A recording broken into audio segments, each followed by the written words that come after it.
Okay, you can see how close I've parked to my garage door. Now, to give you guys an idea how well the sensor system works,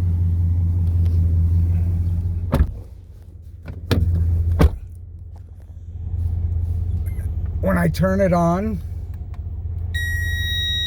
I get a continuous red flashing at about a foot away. As I get farther away from the garage or any object, it stops. Now, normally I drive with it off just by pushing the button,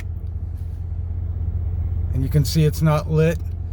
But when I turn it on, I get the two flashing lights show me that it's working and a distance.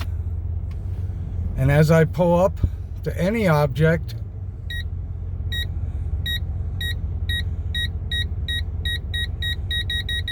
it shows me just how close I am.